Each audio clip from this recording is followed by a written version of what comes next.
તો તમારું દેહમાં મેલડી માતાનો વેણ છે બે મજા સભાવાળો દરેકનો મોટિયાળો ગંઢિયો મજા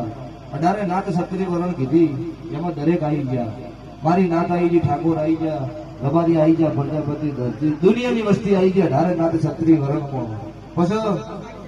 હમણાં એક વિડીયો એવું જોયું હતું પેલા માતા અમન મળી હતી એક ભોજનનો વિડીયો એવું જોયું હતું કે અમર પહેલી માતા મળી હતી પછી ભગવાન શિવશંકરની સાક્ષી મારી રાવણદેવ નાથના જોગણી મળી હતી પછી અત્યારે જીજો ચોવીનો વાઘ કોણ કહેવાય કાંડોદની જહુ કહેવાય તો જહુ દરબારની દીકરી હતી ને એક મેણા ખાતર દુનિયા કહેવત કીધી છે મેણું ખમાય મેણું માથાનો ઘાસ એ તારે દુનિયા ધોરીનું કામ અમર કરી નાખ્યું તો વખડીની ચહેરા કોઈ બીજી નથી એ દરબાર જ હતી